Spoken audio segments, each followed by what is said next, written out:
This is CBC Here and Now.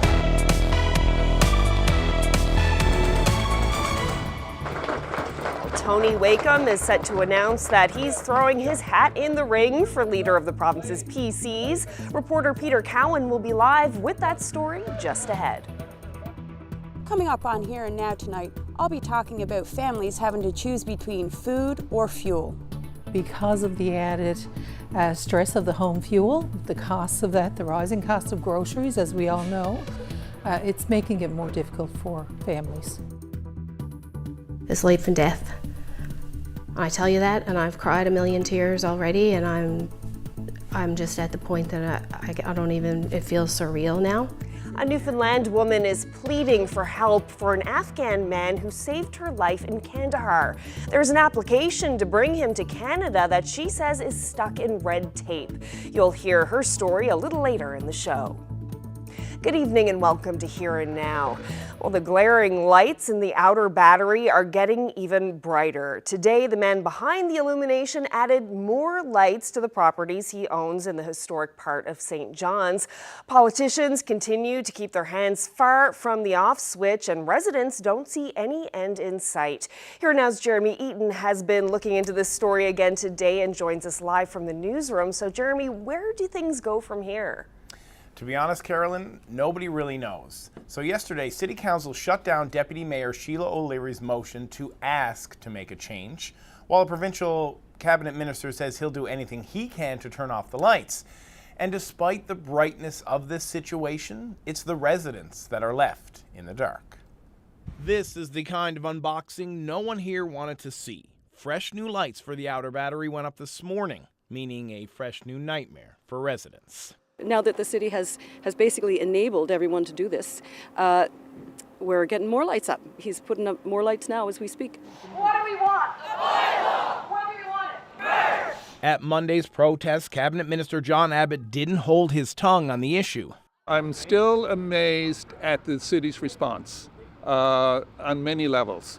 And just given the antics really over the past week, where the deputy mayor says she's putting in a motion and then the mayor came out to basically undo that, which I really couldn't understand, and then threw something else on the table. Mayor Breen, however, said it's the province dragging their heels, taking their time to update the City of St. John's Act. And if it's not done, we're going to run into more and more issues like these, which are not good for the community, not good for the neighbourhoods, and certainly not good for our city. So I call upon the provincial government and our area MHAs to get this done and make it a priority. Mayor Breen respectfully declined to do an interview with CBC News today. It feels like we've been betrayed by the city, and we've been betrayed at every turn. We've asked for help from the city. I mean, the last communication we had from our councillor was May the 19th. And every single issue that we've approached them about, it's always the same answer. We can't do anything. Nothing can be done. Smith has a theory on why the city seems to be avoiding turning out the lights. They're afraid of litigation. He's suing several people in our neighbourhood for going up against him, for even just saying things. While the collection of lights is growing as quickly as the concerns of the residents, fighting the lighting isn't going to end anytime soon. But the only step for residents here is civil litigation. It's filling up the courts with nuisance lawsuits, unnecessary nuisance lawsuits. Our councillors and city are paid, and their job is to make legislation to prevent this kind of thing and keep people from having to go to court. Well, Jeremy, quite the drama there, and I understand we now know a lot more about the homeowner at the center of all of this. What can you tell us? Well, his name is Colin Way, and he's a business owner originally from Corner Brook who moved into the Outer Battery a few years ago and has since bought a few more properties along the way. Now, thanks to our colleague Ryan Cook, we've learned that Way is no stranger to lawsuits. He has at least 5 ongoing, including one against the city of Corner Brook. He is in court disputing land against a nearby homeowner there in the Outer Battery, and he's also on the docket in St. John's for 2 charges: mischief by interfering with the use of property, which involves those lights in the battery, and an unrelated charge of extortion. So even today, I spoke with people in the Outer Battery, and they are worried about what is going to happen next. So this new light that was put up today will mean a new set of problems for people already upset with what's happening. And Carolyn, it doesn't appear that this is going to end anytime soon. Well, the race for the leadership of the provincial Progressive Conservatives is starting to heat up. Just a few minutes ago, Tony Wakeham announced that he's running for the party's top job. Here now, Peter Cowan is live at the St. John's Hotel where the announcement is happening. So, Peter, what did he say? Well, he's just wrapping up his speech right now, Carolyn, and there's kind of two main areas that he's been focusing on about what he says he would do as leader of the PC party, and one of the areas is healthcare. He's, of course, former head of Labrador Grenfell Health, so he brings that experience with it as well. And the other issue is affordability, an issue that's been facing a lot of people across Newfoundland and Labrador. Now, this isn't the first time that he's run for this job. Back in 2017, he ran against Chess Crosby, coming in second with about 40% of the total points, but since then he's managed to win 2 elections as an MHA for Stephenville Port-au-Port and has had a prominent role as the finance critic within the PC party, a role he's going to have to give up now that he is a leadership contender. But as he started his speech today, he focused on a couple of the key issues that he says decided to put him in the running for the leadership. I am here this evening to announce my decision to seek the leadership of the Progressive Conservative Party of Newfoundland and Labrador.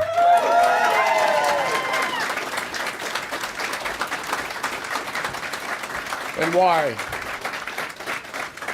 Why? Because the people of the province deserve better, and I intend to lead the PC party to form the next government of Newfoundland and Labrador. My vision is simple. A healthy, prosperous Newfoundland and Labrador, where life is affordable, where healthcare is accessible, and where no opportunity is left untapped and no one is left behind.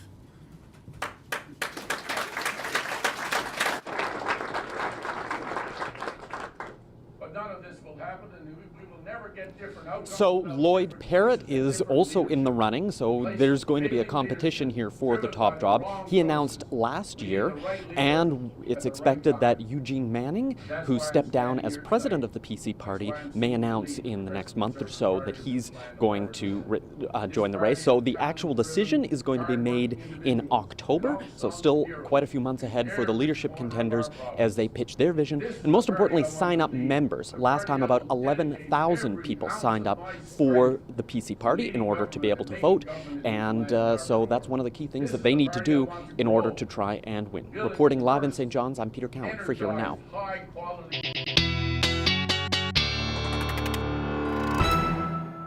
Well, it was a warm day out there today. Take a look at some of these temperatures. Record-breaking, in fact. Argentia reached 13.8 degrees. In fact, that was the daytime high today, and also the warmest temperature across Canada for a good chunk of the afternoon.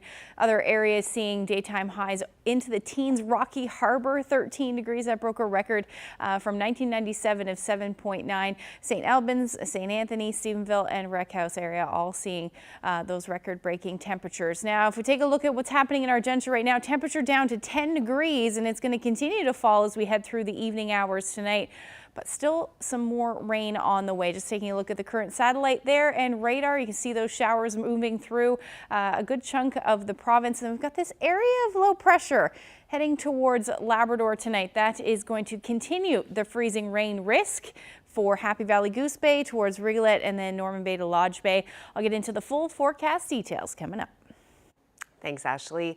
Well, a disagreement over pay is at the heart of a strike vote that will be held tomorrow. The union that represents more than 800 employees at Memorial University says it's looking for a strong mandate from its members to take job action. Professors, librarians, counselors, and education coordinators are members of the MUN Faculty Association. It wants an 8% front-end increase to combat inflation, but the university says it's limited financially. MUN says it's prepared to teach some courses online if there is a strike. Well, in other news, Food First NL is shutting down its community food helpline. It was launched in 2020 as a way to connect people with food banks and programs in their region during the pandemic. Soon after, the helpline evolved as a direct food aid program, providing gift cards, meals, and food delivery to those in need. But without long-term government funding and an ever-increasing surge in demand, the program will stop in March 2023 when its current funding ends. So what people could do is if they were falling into a gap between other food programs, we would be able to help them out. In practice, what that's looked like, you call, you leave a message, and we call you back. And lately, with the cost of living crisis that we're in, there's sometimes been 700 or 800 people in line for a callback. And so it can take weeks to even reach somebody. And so that really dilutes the purpose of having this as kind of an emergency stopgap. Can you explain to us what some of those voicemails would sound like, what some of those calls would say? Yeah, they can be really heavy. And I think, the staff who work the helpline have carried a pretty heavy load hearing these calls, because I'm not sure that folks are always aware of just how much deep deprivation and hunger exists in the community in this province, but it really does. So there are people who are, and more people every day, because of where we are with the cost of living, are compromising on whether they have enough food, whether they have the right food for their family. People are in really difficult situations, and the wait isn't easy either, right? And so a lot of folks, I think, are recognizing that the safety net for them is just not adequate, and it's really difficult. And speaking of difficult choices, the latest adjustment from the Public Utilities Board means it may be a cold winter for those relying on home heating fuel. Furnace oil on the Northeast Avalon now sits at $1.68 a litre. And as Here and Now's Amanda Gear reports, one community organization is seeing more families in financial crisis. The Public Utilities Board set another increase this week, raising the price of home heating fuel by nearly 20 cents a litre. That's causing some families to have to choose between food or fuel. How are you today? The Single Parent Association of Newfoundland says they're seeing a cost of living crisis across the province, and it's affecting the amount of families seeking support. We run this food bank here for families in the St. John's metro area. How do we get food and how do we get access to food to parents in other parts of the province? And that's one of the challenges. That's one of the things that I think about constantly, and you know what? It keeps me up at night. The organization offers many supports to the community, but their food bank is their most used service. We are finding a little pinch now with our food bank. The financial challenges that are being faced by many families is layered.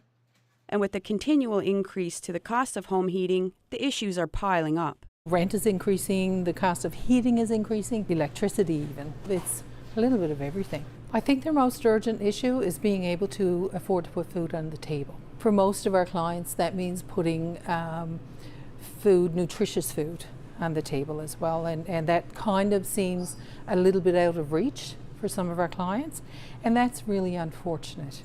Because you know what, people deserve food, they deserve good, nutritious food, and that's a basic, human right. That's a basic element of life. The economic pressures that families are under is complex, and so are the solutions. Everybody is still looking at how do we help people? How do we help people get off the system? How do we help people get higher paying jobs? So I guess the basic annual income is one of the things that keeps coming up for families, that if there was a way that we could look at providing a better income and a more stable income for families, maybe that would help them. Frontline community workers like Smith worry that they don't have the capacity to keep up with the increasing demands. They're asking the public for financial support. Amanda Gear, CBC News, St. John's. Well, by the end of next week, the emergency room in Whitburn will have been closed for 7 months straight. Eastern Health has been issuing closure notifications week by week, and the health authority says the ER will stay closed until Monday at least. But as Here and Now's Heather Gillis reports, some people living near the community say they've had enough. This should be open. Mary and Wayne Harris live in Markland, just a few minutes away from the Dr. William H. Newhook Health Center in Whitburn. Because that ER has been closed since June 27th, they had to drive 40 minutes away on Monday to see a doctor about an infection in Wayne's foot.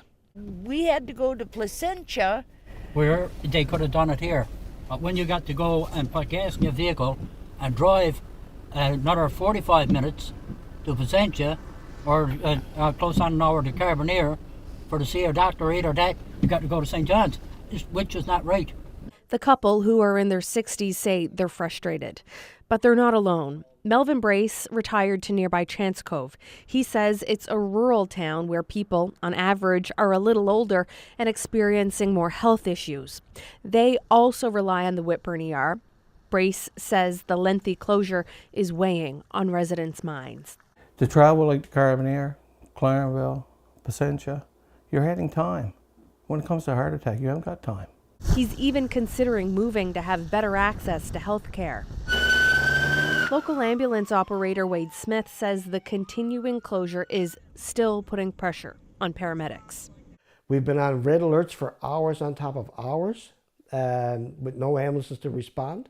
With the closure of the ER here in Whitburn inching towards the 7-month mark, there's another issue brewing, with ambulance workers working for fewer's considering a strike. Wade Smith says for him, it would mean his paramedics will be stretched even further. Eastern Health says if there is a strike, the next nearest ambulance will respond. But the thing is, that's going to stress our staff out. Our staff works 24 hours, so they could be gone. So once our staff start doing calls like that, and we look at, okay, your fatigue time's up, then we had to take that full crew off. We can't respond to anything. Eastern Health also says it's trying to recruit 2 doctors to reopen the Whitburn ER, but hasn't been able to fill the positions. In a statement, the health authority says it intends to reopen the facility 24/7 once those jobs are filled. But the Harrises aren't buying it, fearing the worst. Well, if it was an emergency, you could be dead. Heather Gillis, CBC News, Whitburn. Well, former hockey player Todd Gillingham died over the weekend. The 52-year-old was raised in Corner Brook but has called St. John's home for a number of years. Gillingham played 4 years in the Quebec Major Junior Hockey League before landing back at his home province with the St. John's Maple Leafs. He also played in the IHL and ECHL in the United States, as well as a stint in the British Ice Hockey Super League. Before he retired, Gillingham returned to his hometown with the Corner Brook Royals. In recent years, the player struggled with addiction and criminal convictions. He was also recently facing several serious charges in provincial and Supreme Court in St. John's.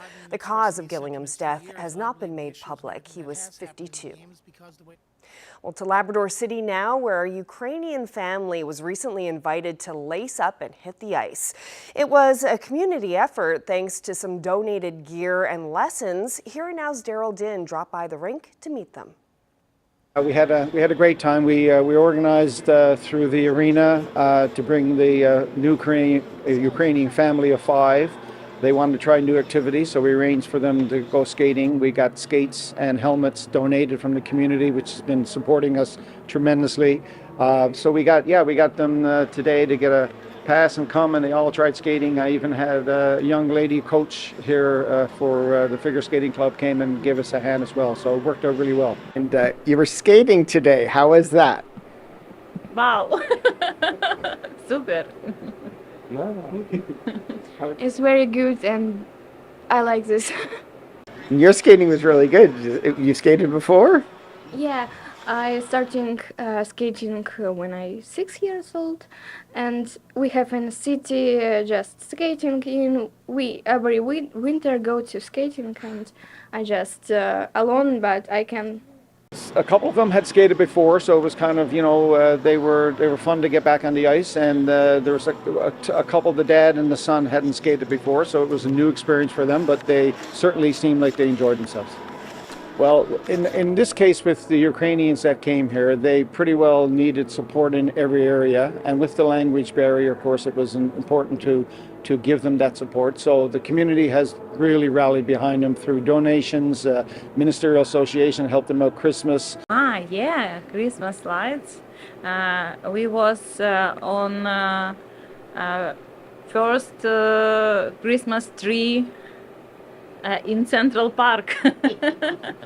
Support has been overwhelming, and they needed it because for coming here the way they did, they had to have that support. But the ANC supports all the newcomers that come into Lab West anyway. So that's what we're here for, to support the families when they get here.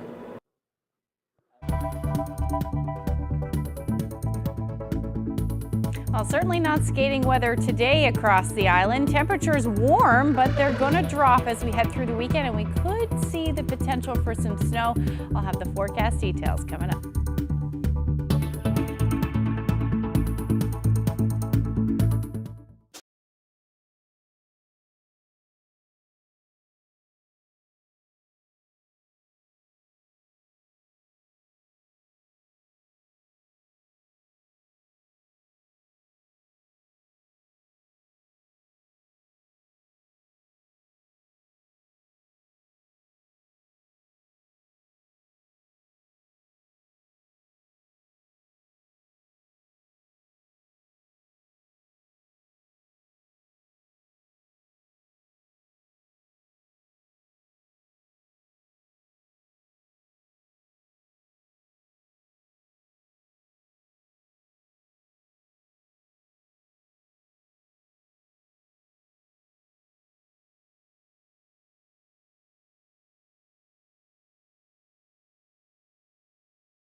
It's been a growing trend over the last year or so, both in Newfoundland and across Canada. At Coleman's, we're seeing double-digit growth in non-alcoholic beverage sales over the past year, and it continues to grow.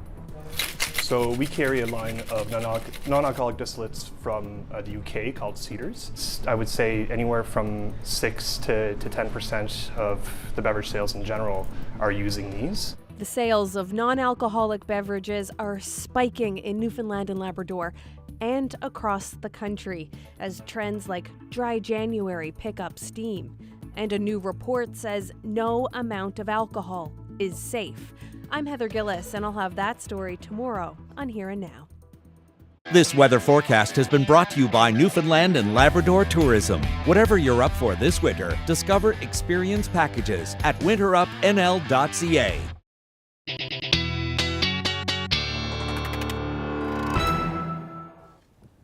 Well, this footage clearly wasn't taken today. This is exactly 3 years ago when Snowmageddon struck the eastern portion of the island, and what a storm it was.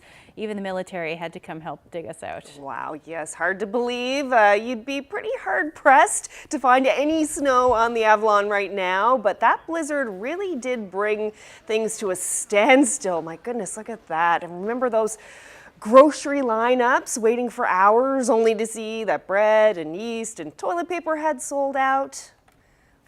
My goodness. Crazy. Yeah, 3 years ago today. 3 years ago.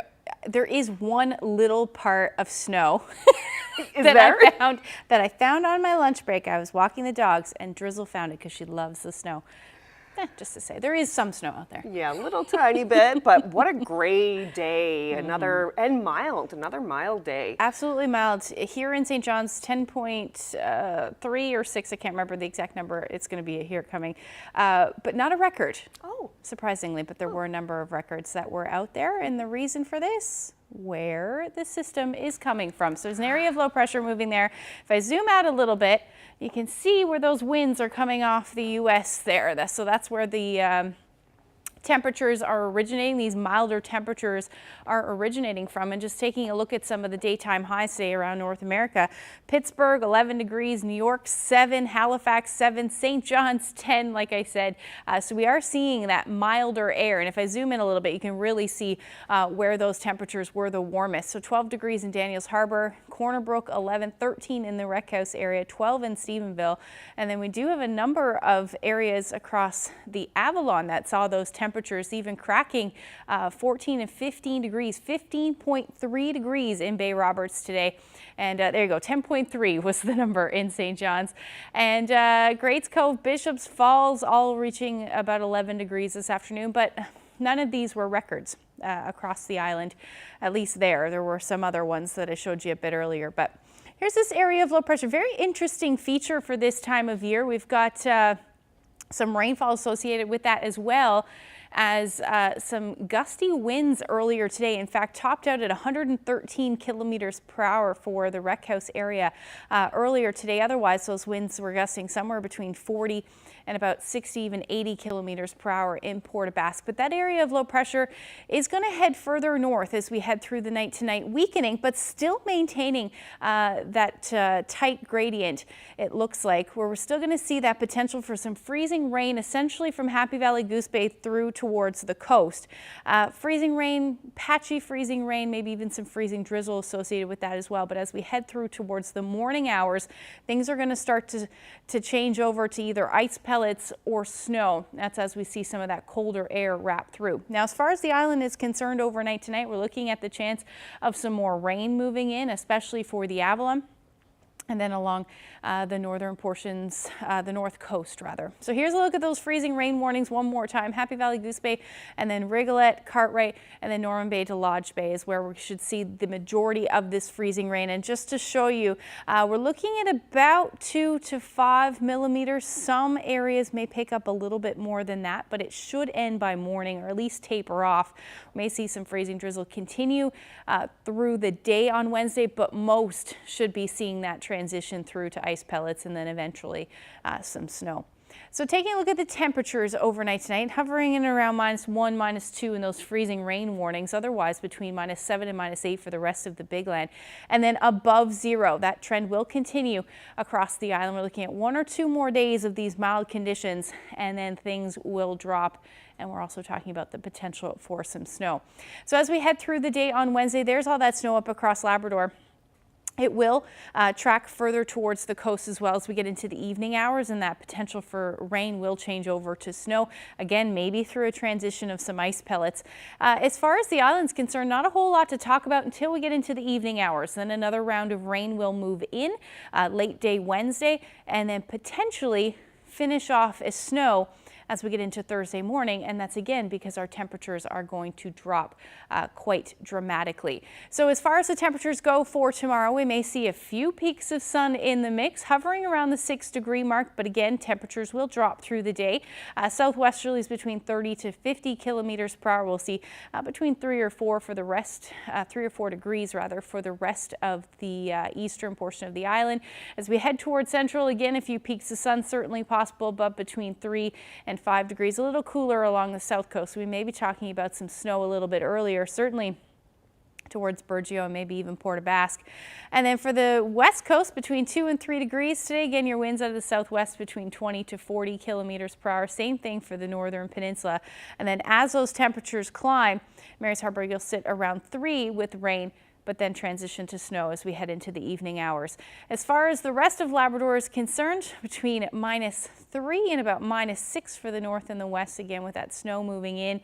Accumulations over the next couple of days could amount to about 20 centimeters for parts of the Big Land. I'll get into those details coming up.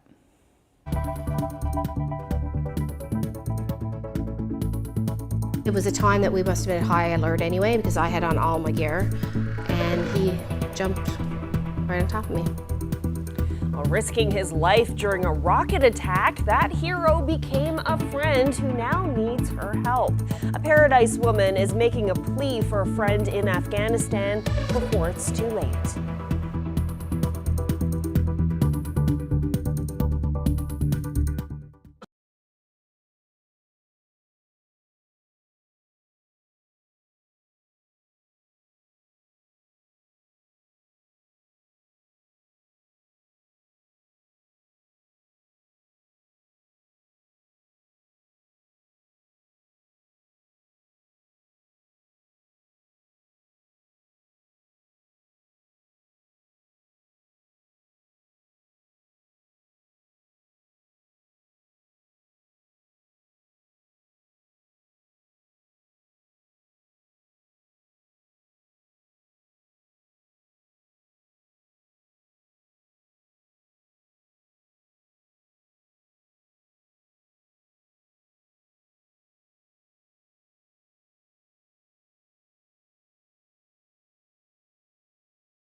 A retired nurse from this province who served with the Canadian Armed Forces is desperately seeking help for an Afghan man who saved her life while she was serving overseas. Lisa Compton posted on social media saying that the man she calls John, to protect his identity, has been trying to get to Canada since 2021. She says that he was a valuable ally during her time at the Kandahar airfield. And I'm here with Lisa Compton in her Paradise home to find out more about this situation. So Lisa, can you tell us about John and how you met him? So I wasn't in Kandahar very long. In 2007 on my first tour, that we actually had a good news story that came out of the Royal 3 Hospital. We had a lady come in for trauma injuries, and she was also pregnant. And I went down to the local shop and to see what I could find, and that's where I met John. And he said, "What do you need?" And he gave me everything in the bag. That was the start of our friendship, and we have never lost contact all those years. So his English was fantastic, both written and speaking. So we became friends, and I said, "Hey, can you help me?" And we went up to the hospital, and he started helping. He would come whenever there was a shortage of interpreters. So a lot of times that was during a mass cal situation when there was just so many patients. And he would also, his writing was so fantastic that he would write like the medical notes anytime we had a need for local supplies. He was there. One of the first things he said to me was that if you guys are here, then I need to be here. You're here helping my country. This is the least I can do. And tell us about the rocket attack that you mentioned in your Twitter thread where you said that he saved your life. What happened there? So we were together in the airfield, and we were as close as you and I. And basically it would be like the rocket went off across the street over there. And so we hit the ground, and it must have been it was a time that we must have been at high alert anyway, because I had on all my gear, and he jumped right on top of me. Never thought anything about it. And we all came, dust settled and everything. And I'm like, why are you on top of me? I'm the one with the plates. But so you had protective gear on, but he didn't. No. But his instinct was to protect you. Yep. So you've been trying to help John and his family get out since 2021. That's when the Taliban moved in to Afghanistan. What's the status of his application now? His status has been the same for over a year. We do have a G number, a file number. However, it's been marked urgent for over a year. And I would just get the same updates over and over again. Your file is in the system. No, we don't need anything else from you. We don't need anything else from John. It's marked urgent. John has always been that calm rock type of person.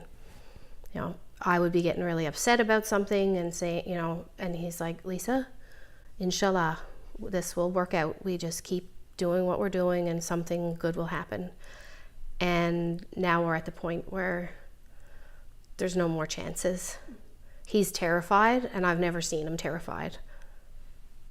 Have you spoken with him recently? How is he and his family doing? Because he does have a wife. They're in hiding. They're all together in hiding. He's got 2 little girls. They're beautiful, beautiful little girls. And they now have to wait, and basically they move from place to place as they get rumor or word on the street is that this area is now unsafe. They move somewhere else. And from what we know, the Taliban goes door to door to these locations where people are staying in transit, and they collect them up and bring them back to the Afghan Taliban, and they're killed. And it's because that he volunteered and was helping the Canadian Armed Forces. That's the reason why he's at risk and why he's in hiding. Yeah, any of our interpreters or any of the people that worked for us, they have a huge target on their back. And their name is out there. There's money to be had if you can get them. I said in my tweet, and it just sounds maybe so cliche, but is life and death. And I tell you that, and I've cried a million tears already, and I'm just at the point that I don't even, it feels surreal now. And they just want to come here to live. And they've already proven to us where their loyalty is. Every day they cross the gates, and every day they knew that something could happen to them or their family.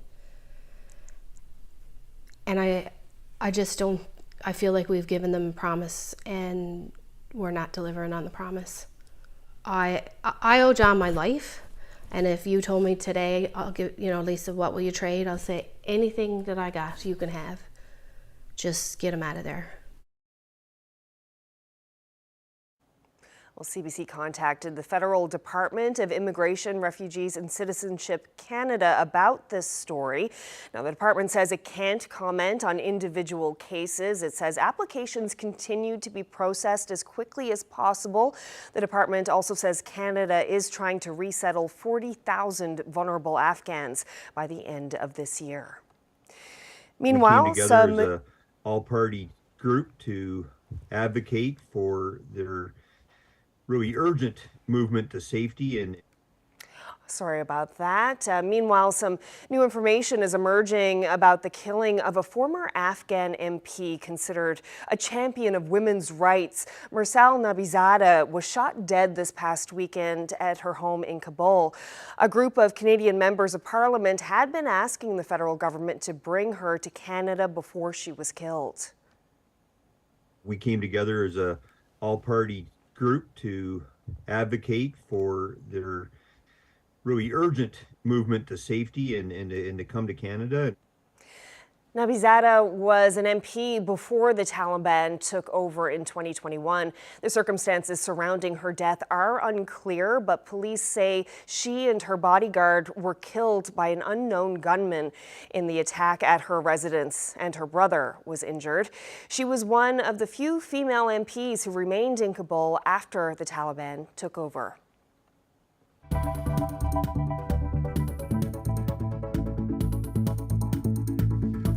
3 years ago, the weather on the Avalon looked much different than the springtime temperatures we had today.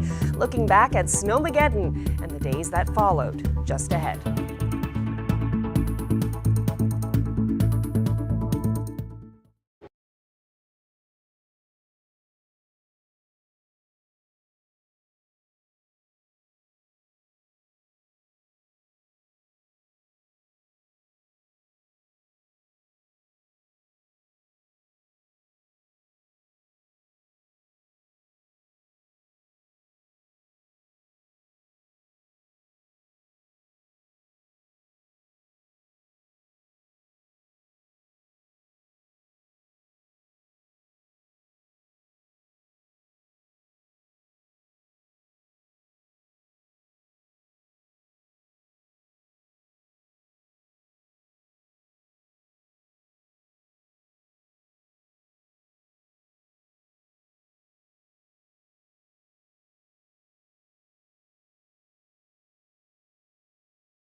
The Canada Winter Games are just over a month away, and many are wondering about the winter part of that competition. The hope is more snow will fall on Prince Edward Island, otherwise changes may have to be made. The CBC's Nancy Russell has that story. It is a soggy and foggy day here at Brookvale, not the kind of temperatures that Canada Games organizers are looking for. Today would be a challenge, no doubt. Luckily, the games aren't held in January. They're held in February for a reason. When we did kind of schedule the games during our bid, we did look at kind of seasonal trends and what the best weeks of the year would be to host the games. Adam Clark says the conditions at Brookvale are not as bad as they could be, considering the rainfall over the weekend, thanks to new equipment and new wells that have been installed in preparation for the games at both the Alpine and Nordic sites. Surprisingly good, actually. We did sink a lot of money into infrastructure upgrades at the venue in the last year or two. So we do have pretty robust snowmaking capabilities at those two venues now. Clark says the temperatures need to drop for staff to ramp up snowmaking, and they can make other changes if they have to. We can shrink the footprint of the amount of terrain we take up at the Brookvales and push snow to a narrower area. Crab Mountain in New Brunswick will host alpine ski, para-alpine ski, and freestyle ski events. The weather has been more generous here when it comes to snowfall. All accumulation for us. We were on the right side of the snow-rain mix line. We got about a foot of snow last week. Crab is also the backup for some other events if there is not enough snow at Brookvale next month. Obviously, we're prioritizing snowmaking on the events that we are confirmed to host, but we've got snowmaking in the other places as well, so that if it comes to that, we can kind of turn our focus. The Halifax Oval will host the long track speed skating events. Here too, the snow has melted and the oval has been closed because of warmer temperatures. Organizers are hopeful that will soon change. Should be able to get their ice plant fired up again, and they can actually maintain ice up until about plus 10 degrees, so we're pretty confident they'll be fine. Adam Clark hopes the temperatures will be cold enough that the refrigeration system at the Oval won't have to be put to the test, and that state-of-the-art technology and more seasonal temperatures will have all of these venues ready when competitors arrive from across Canada. Nancy Russell, CBC News, Brookvale. Well, from no snow to a ton of it. It's 3 years to the day that Newfoundland and Labrador experienced one of the worst blizzards in our history. I'm talking, of course, about Snowmageddon. It brought much of eastern Newfoundland to a standstill, including, there for a minute, our show. It also brought a state of emergency that lasted 8 long days. We dipped into the archives to bring you this look back.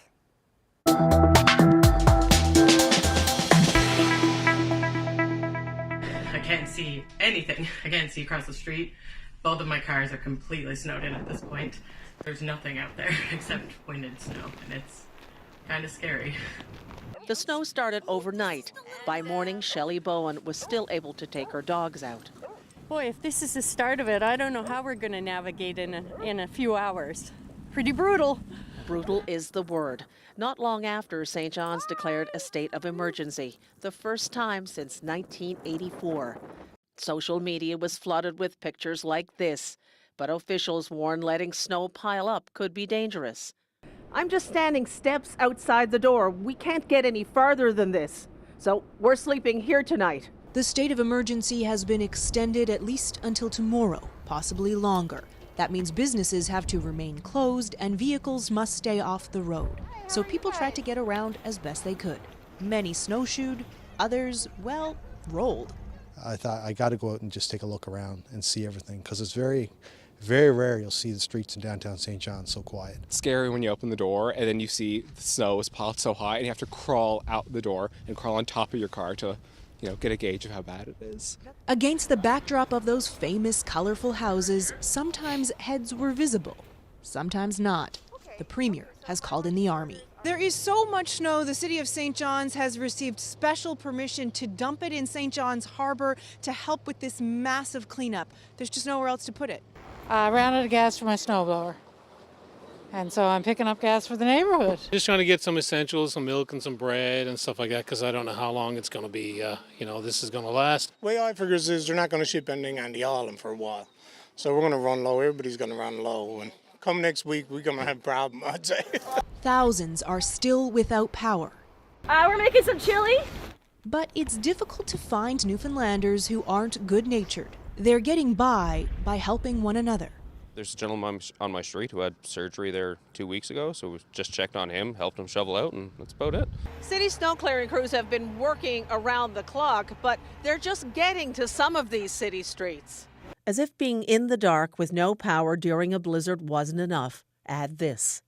And I had just poured water into a cup of tea when there was this big loud crack and thump. Christina Smith and Chris Brooks live in this postcard-perfect area of St. John's. They live in the dark green house on the right. Friday night, their tenant in the adjacent light green one called, saying the house was filled with snow. Brooks Smith and their tenant trudged to a nearby house for the night. The tenant remains there. After living here for more than 35 years, it'll take more than an avalanche to drive Brooks out. The realization of the storm's wrath has taken time because 4 days later, some are just now venturing out. Thanks to the likes of Billy Mercer. 16-hour shifts since Friday, his own home not entirely cleared out yet. Fatigue is real at this point, and while the hundreds of troops are making a difference for the most vulnerable, in classic Newfoundland form, it is neighbors making it work for everyone else. Flash mobs of generosity organized online, realized streetside. This is Mount Pearl outside St. John's after a call went out that some seniors were stuck inside, needed any help they could get. They got more than they could imagine. Hello, nice to meet you. Nice to meet you Hi, too. very nice to meet you. Nice to meet you. One man asked on radio today, is there anywhere you'd rather be in a snowstorm than Newfoundland? Judging by how they've just pushed through with flair the last 4 days, it's hard to imagine being snowed in anywhere better.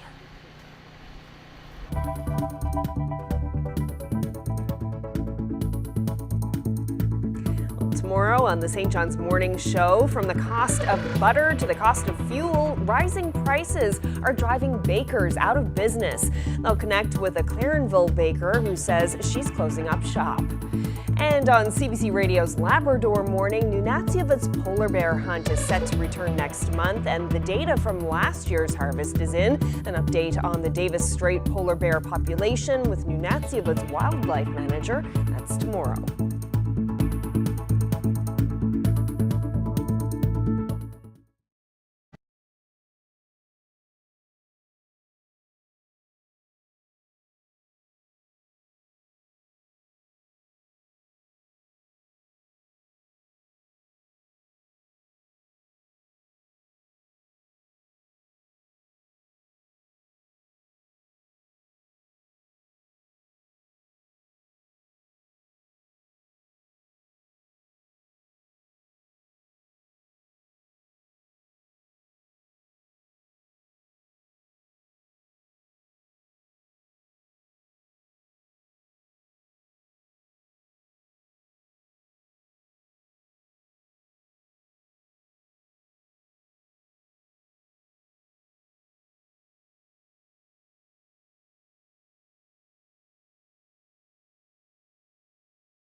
Well,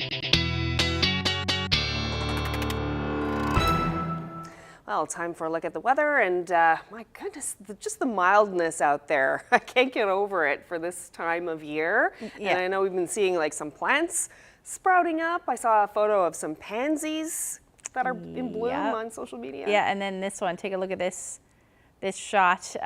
Some heather, Carolyn said, right? I think that's heather. Yeah. So it's confused as well, starting to bloom there. Connie Duff had shared that with me on Twitter. And the thing is these temperatures are not going to stick around. We're going to see some of that colder air start to head a little bit further south as we head through the day. On Thursday, we'll see that round of rain move through tonight and then into Wednesday, and eventually that will move, or rather Wednesday night into Thursday, and that will move. But this colder air will move in. That will bring some snow to parts of the province, particularly southeastern Labrador, and then towards the west coast as well as we head into the evening hours. And eventually that snow will work its way further east. So daytime highs are still going to be about 1 to 4 degrees above zero, but temperatures up across Labrador are going to start to fall. Cartwright down to -1, Nain at -13. And then as we head into Thursday evening and into Friday, the colder air really going to start to settle in. And this is where our temperatures will dip below zero. Watching the next system move in, potentially for Friday evening into Saturday morning, as another area of low pressure is going to skirt the province. Now, how close it gets, again, is going to determine how much snow we get. So this is certainly a system to pay attention to this weekend, but there's those temperatures dipping 0 to -3 across the island, maybe a bit above along the south coast, but chilly temperatures up across Labrador as well, well below zero, between -9 and -15. Now, here's a look at that system I was talking about Friday night into Saturday. This is just one model's interpretation, but we could see some significant snowfall with this one as well through the day on Saturday. Big ridge of high pressure in behind it. So once that moves through, things will actually clear out quite nicely and we'll finally see the sun on Sunday. It looks like at this point anyway. There's the long range forecast between 0 and -2 as we get into Sunday. And then for central and western Newfoundland, that sunshine will likely start a bit sooner for Saturday for the west, and then Sunday it looks like for central Newfoundland, but those temperatures will be below zero. Now, as far as eastern Labrador is concerned, look at that. A whole lot of sunshine for Friday, Saturday, and Sunday with those temperatures dipping overnight pretty chilly into the -20s. And then we may see a few flurries move right back in for Sunday for Lab West, but your temperatures will sit in the -teens. Now, speaking of the Northern Lights, I know we've been talking a lot about this, but they were magical this weekend. And Stephanie shared this great shot from Natwashish. Thank you so much for that. If you have any weather photos, send them to Facebook, Twitter, or email them to nlphotos@cbc.ca. Oh, just love it. Do you have any more photos of Northern Lights? There's Did you get a bunch? more. Yeah. Oh, excellent. Yeah, I I'll just keep sharing them. love seeing that. Beautiful. Well, that's it for us on this Tuesday evening. Thank you so much for joining us, and hopefully you can come back tomorrow. Good night.